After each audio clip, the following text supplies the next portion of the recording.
មន្ត្រីរាជការកម្ពុជា15នាក់និងសមាជិកសមាគមសហគ្រិនវ័យក្មេងកម្ពុជា5នាក់ទៅចូលរួមវគ្គបណ្ដុះបណ្ដាលមួយនៅសាធារណរដ្ឋប្រជាមានិតចិនក្នុងកម្មវិធីបណ្ដុះបណ្ដាលអ្នកដឹកនាំវ័យក្មេងអាស៊ានឆ្នាំ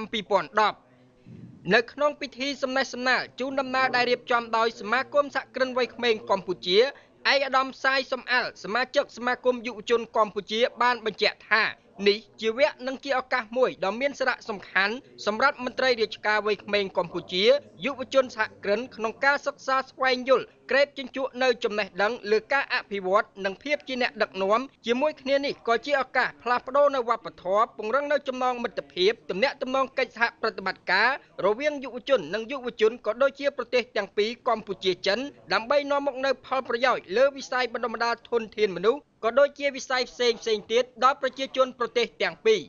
អ្នកដឹកនាំវ័យក្មេងដែលចូលរួមកម្មវិធីបណ្ដុះបណ្ដាលនឹងទទួលបានការយល់ដឹងកាន់តែស៊ីជម្រៅអំពីនយោបាយសេដ្ឋកិច្ចវប្បធម៌វិទ្យាសាស្ត្របច្ចេកវិទ្យានិងការអប់រំរបស់ប្រទេសចិនតាមរយៈការបង្រៀនទស្សនកិច្ចការផ្លាស់ប្ដូរវប្បធម៌ជាដើម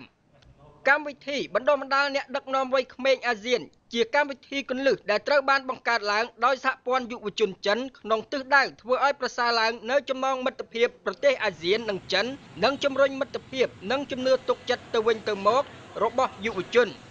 ក្នុងអំឡុងកម្មវិធី3សប្តាហ៍អ្នកចូលរួមនឹងសិក្សាអំពីមូលដ្ឋានគ្រឹះរបស់ភាសាចិនប្រវត្តិសាស្ត្រវប្បធម៌នយោបាយសេដ្ឋកិច្ចរបស់ប្រទេសចិនធ្វើទស្សនកិច្ចសហគ្រាសរដ្ឋាភិបាលសាលារៀនសហគមន៍និងតំបន់ជនបទនានានៅក្នុងខេត្តខ្វាងស៊ីនិងរដ្ឋធានីប៉េកាំងនិងជួបប្រស័យតាក់ទងជាមួយយុវជនចិន